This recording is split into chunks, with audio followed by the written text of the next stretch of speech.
नमस्कार साथियों, द्रोणास गुरुकुल में आप सभी का स्वागत है। आशा करते हैं आप सभी लोग बढ़िया से हैं। जो भी नए विजिटर्स हैं वो कृपया चैनल को सब्सक्राइब कर लीजिए और ये वीडियो देखने के बाद अगर पसंद आए तो ज़रूर वीडियो को लाइक करके तभी आगे जाइएगा।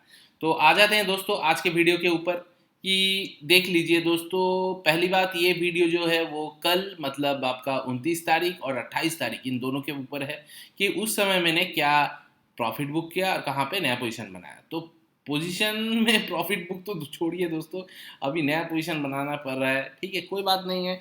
खरीदना और बेचना ये दोनों ही तो ट्रेडर्स का काम है। ठीक है, और हम जैसे स्विंग ट्रेडर्स के लिए जहाँ पे हम लोग स्विंग और पोजिशनल ट्रेड करते हैं, वहाँ पे तो हम लोगों को एक चीज़ खरीद के थोड़ा देर वेट करना पड़ता है, थोड़ा दिन वेट करना पड़ता है, उसके बाद वहाँ पे पोजीशन मिलता है। तो जो भी हो, यहाँ पे हम लोग देख सकते हैं मार्केट जो है 23,000 से लेके 22,704 तक आ गया है। मतलब करीब करीब 300 पॉइंट का गिरावट है।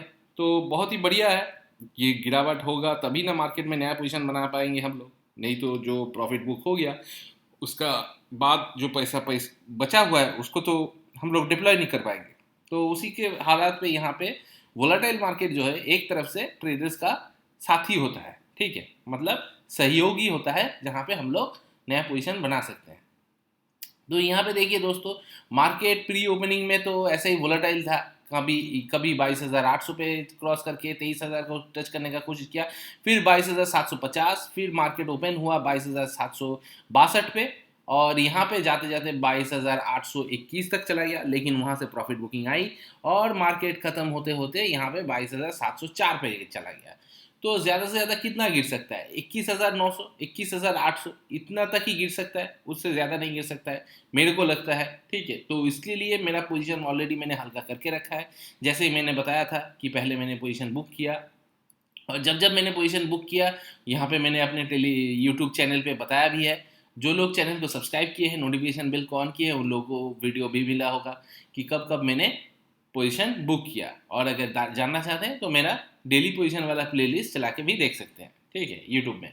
तो दोस्तों यहाँ पे अभी नया पोजीशन बन रहा है और कुछ कुछ जगह पे मेरा 5%, 5.5% करके हो रहा है। लेकिन मेरा जैसा लॉजिक है, रूल्स जो है, रेगुलेशन है कि 6% मिनिमम चाहिए तभी हम लोग प्रॉफिट बुक करेंगे। उससे ज़्यादा मिलता है तो बहुत बढ़िया, लेकिन अगर उससे कम मिलता है तो हम लोग प्रॉफिट बुक नहीं करते हैं जब तक कि ना हाथ में पैसा है तब तक। ठीक है, अगर पैसा, हाथ का पैसा जो रखा हुआ है, मतलब जो पैसा रिजर्व में रखा हुआ है, वो अगर ख़त्म हो जाता है और मार्केट में नया डिप्लॉय करने के लिए पैसा नहीं रहता है, तब हम लोग ज़रूर हमारे 6% के रूल को ब्रेक करके या फिर उसको साइड में रख के 5%, 4% में भी बुक कर सकते हैं। कोई दिक्कत नहीं है। तो ये लॉजिक आप भी फॉलो कर सकते हैं दोस्तों। इसी तरह से आप लोग भी अपने जो कैपिटल है उसको मल्टीपल पार्ट्स में डिवाइड कीजिए, उसके बाद डिप्लॉय कीजिए हर एक दिन। और जैसे ही आपका 6% का टारगेट हो, उस वाले पोजीशन में आपको प्रॉफिट बुक करना चाहिए। क्योंकि देखिए 6% आपको एफडी में, बैंक में 362 दिनों में मिलता है, 336 दिनों में मिलता है। ठीक है, 336 दिन में मिलता है। मतलब हम लोग मान लेते हैं 300 दिन में ही मिलता है। ठीक है, क्योंकि सैटरडे संडे रहता है वगैरह वगैरह। तो सैटरडे संडे वगैरह यहाँ पे 300 दिन में जो मिल रहा है वो हम लोगों को अगर एक महीने में, 1.5 महीने में मिल जाए तो और क्या चाहिए। अभी तक तो मेरा फिलहाल रिकॉर्ड जो है, मतलब हाईएस्ट जो मुझे होल्ड करना पड़ा है वो करीब करीब 1.5 महीना तक है। उससे ज़्यादा मेरे को होल्ड नहीं करना पड़ा है। कभी भी जो भी पैसा मैंने लगाया उसको मैंने ऐसे ही 6% में कवर अप कर दिया है। ठीक है, तो आ जाते हैं दोस्तों कि क्या क्या खरीदा। पहली बात, मैंने 28 तारीख को, ठीक है, 28 तारीख को मैंने खरीदा था हेल्दी ईटीएफ, जो कि जिसका पूरा नाम है Aditya Birla sun life nifty health care ETF. ठीक है, ये आपको पेनी शेयर के भाव में मिलता है। ये ईटीएफ 12 रुपये 40 पैसा में, ठीक है, अभी फिलहाल मिल रहा है। इसको मैंने 28 तारीख को खरीदा था और उसके बाद मेरे को थोड़ा सा प्रॉफिट भी हो रहा है इसमें। ठीक है, जैसे कि आप लोग देख सकते हैं, क्योंकि 28 तारीख का यहाँ पे डेट देखिएगा, 12/28, 12/31 में था और यहाँ पे अभी लास्ट तक तो यह 12 तक चला गया था। अभी फिलहाल यहाँ पे 1242 दिखाई दे रहा है। यहाँ पे अगर आप निवेश करते हैं दोस्तों, तो आपका जो निवेश है वो कैटेगरी एवरेज, मतलब इसका इंडेक्स का जो रिटर्न है 5 साल का 23.9% CAGR के हिसाब से रिटर्न है, 3 ईयर्स का 13.4% का, 1 ईयर का 49.4% का। तो बहुत ही बढ़िया रिटर्न है दोस्तों। क्योंकि एक ETF से इतना बढ़िया रिटर्न मिल रहा है, अगर CAGR में लॉन्ग टर्म में भी 5 साल में 23% के ऊपर, तो ये निफ्टी को बीट कर रहा है। ठीक है, क्यों ना करे, क्योंकि ये हेल्थ केयर ETF है। हेल्थ केयर ETF में कौन कौन से शेयर है मैं आपको बताता हूँ।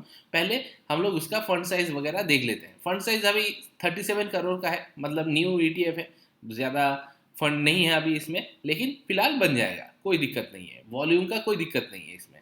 नंबर ऑफ स्टॉक्स 20 है, एक्सपेंस रेशियो 0.22 है, पी रेशियो 39.86 है, और प्राइस टू बुक रेशियो 5.34 है।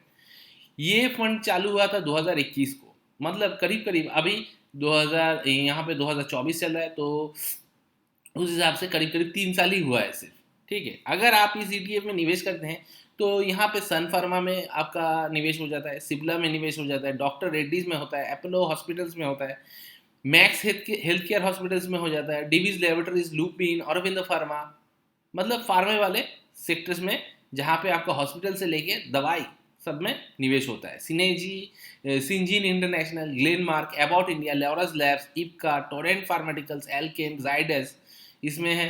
और क्या क्या कहाँ कहाँ पे निवेश होता है, और निवेश होता है मेट्रोपोलिस हेल्थ केयर, ये बहुत बढ़िया हॉस्पिटल है मेट्रोपोलिस का, ग्रैनुअल्स इंडिया, डॉक्टर लाल पैथ लैब्स, ये तो बहुत ही बढ़िया आपका टेस्टिंग वाला सेंटर है। ठीक है, बायोकॉन। तो यहाँ पे देखिए दोस्तों, या एक चीज़ याद रखिएगा कि इंसान खाना खाए ना खाए, दवाई ज़रूर खाएगा। ठीक है, और कहीं मंदिर जाए या मस्जिद जाए या गुरुद्वारा जाए ना जाए, हॉस्पिटल ज़रूर जाएगा। ठीक है, क्योंकि इंसान का शरीर जो है उसको इस चीज़ का लगता है। ठीक है, और फिलहाल अभी जैसे गर्मी गर्मी पड़ा है, तो उससे तो और भी ज़्यादा हो रहा है, तो इसीलिए इस सेक्टर में आपको CAGR में ही 23.9% का रिटर्न मिल रहा है। मैं जो आपको बोल रहा था ना कि क्यों इसमें मिल रहा है, क्यों ये निफ्टी को बीट कर रहा है, इसी कारणवश, क्योंकि इंसान खाना खाए ना खाए दवाई ज़रूर खाता है। आप अगर अपने अगल बगल में भी देख लीजिए, घर में ही देख लीजिएगा, बहुत इंसान है, मतलब बहुत सारे आपके फैमिली मेम्बर्स हैं जिनको खाना कम खाना पड़ता है, दवाई ज़्यादा खाना पड़ता है। ये आजकल का हम लोगों का ये एक क्या बोल सकते हैं, ये एक ऑर्डिनरी बात हो गया है, आम चीज़ हो गया है। ठीक है, क्यों? क्योंकि हम लोग जो खाना खाते हैं वो तो एकदम पेस्टिसाइड वाला खाना है। चाहे वो आप फल खाइए, वेज में रहिए या नॉन वेज में रहिए, फल में खाएंगे तब वहाँ पे पेस्टिसाइड मिला हुआ रहेगा, नॉन वेज में खाएंगे तो उसको इंजेक्शन मार के, हार्मोन का इंजेक्शन दे के बड़ा करके दे रहा है आपको, तो आप सोच लीजिए क्या खा रहे हैं आप। ठीक है, तो इसलिए आप वेज खाइए या नॉन वेज खाइए, आपको जो खाना आप खा रहे हैं उसी की वजह से आपको दवाई खाना भी पड़ेगा। ठीक है, ज़्यादा देर देर को रात में अगर खाना खाएंगे तो गैस हो जाता है, चलो एक गैस का टेबलेट खा लेते हैं।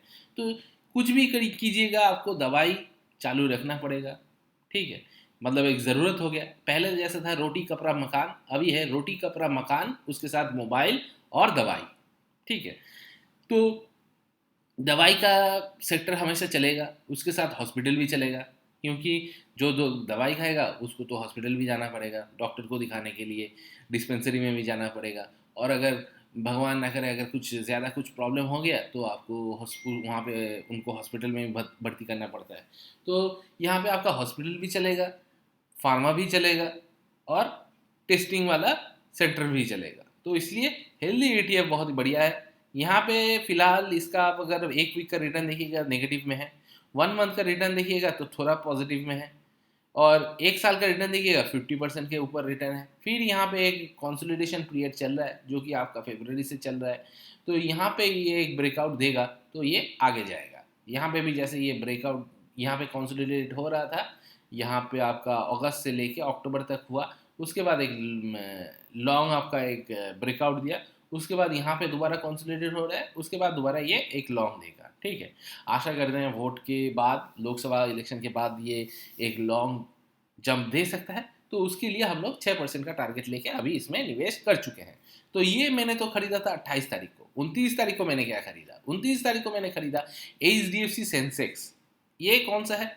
ये है सेक्टर हम लोगों का जो इंडेक्स है सेंसेक्स 30 शेयर्स टॉप कंपनी में निवेश होता है, उस वाले इंडेक्स को अगर आप ट्रैक करना चाहते हैं, उसमें अगर आप निवेश करना चाहते हैं तो इस HDFC सेंसेक्स में आप निवेश कर सकते हो। ठीक है, ये भी ज़्यादा भाव का टिकर प्राइस नहीं है, 82 रुपये 61 पैसे का है। फिलहाल तो मैंने यहाँ पे आज यहाँ पे इसको 82 रुपीज़ 50 पैसे के करीब करीब खरीदा था, और यहाँ पे आज अभी इसका 83.49 हो भी गया है, ठीक है। और यहाँ पे इसका अगर आप यहाँ पे तो डिटेल्स में ज़्यादा नहीं दिया है इसका, पता नहीं क्यों दिखाई नहीं दे रहा है, देख लेते हैं एक बार थोड़ा रिलोड करके, शायद लोड नहीं हुआ है। ये थोड़ा ज़्यादा दिखाई नहीं दे रहा है, तो हम लोग सेंसेक्स के यहाँ से देख लेते हैं। सेंसेक्स का यहाँ पे देखिए, रिलायंस इंडस्ट्रीज में है, टीसीएस में है, एचडीएफसी में है, भारतीय एयरटेल, आईसीआईसीआई बैंक, स्टेट बैंक ऑफ इंडिया, इन्फोसिस, हिंदुस्तान यूनिलीवर, सन फार्मा, एनटीपीसी, एचसीएल, एक्सिस बैंक, मारुति सुजुकी, बजाज फाइनेंस, लार्सन एंड टूब्रो, आईटीसी। आईटीसी का तो डिमार्जर का न्यूज़ भी आया है आज। अच्छा, यहाँ पे बजाज फाइनेंस जो है वो एशियन पेंट्स है, अल्ट्राटेक है, पावर ग्रिड कॉरपोरेशन है, टाइटन कंपनी है, महिंद्रा है, कोटक है, टाटा मोटर्स है, ठीक है। और इंडसइंड बैंक है, और उसके साथ टेक महिंद्रा है, टाटा स्टील है, जेएसडब्ल्यू स्टील है, नेस्ले इंडिया, विप्रो। तो इन सभी 30 महारथी शेयर्स में निवेश हो जाता है अगर आप सिर्फ 82 रुपीज़ 61 पैसे से ये वाला ETF खरीदते हो तो, ठीक है। तो मैंने इसका भी एक फर्स्ट लॉट उठा लिया, और उठाया मैंने 29 तारीख को। यहाँ पे भी 6% का टारगेट है, ज़्यादा टारगेट नहीं है, क्योंकि पैसे को हम लोगों को बार बार रोटेट करना है। ऐसे तो अलादीन का चिराग का जैसा नहीं है हम लोगों के पास, जैसे घिस दिया और बोला पैसा दो, पैसा आ जाएगा, ऐसा नहीं है। जो पैसा है, जो कैपिटल है, उसी को हम लोग रोटेट कर करके क्या बड़ा करते हैं, ठीक है। मतलब ट्रेडिंग वाले खाते में, और जो इन्वेस्टमेंट वाले खाते हैं वो तो दूसरा अलग है, वहाँ पे लॉजिक भी अलग है। वहाँ पे आपको ये वाला वीडियो नहीं करना है, ठीक है। तो यहाँ पे कोई भी डायरेक्ट बाय और सेलिंग रिकमेंडेशन नहीं है दोस्तों। ये यहाँ पे मैंने डिस्कस किया है कि मैं क्या कर रहा हूँ, मुझे क्या लगता है। ये गलत भी हो सकता है और ठीक भी हो सकता है। तो अगर आपको अच्छा लगता है तो आप अपने तरफ से सोच विचार करके, स्टडी करके, अपने फिनेंशियल या वित्त सलाहकार से बात करके तभी निवेश कीजिएगा, ठीक है। तो आज के लिए इतना ही दोस्तों, मिलते हैं अगले वीडियो में। तब तक जय जवान जय किसान, धन्यवाद दोस्तों।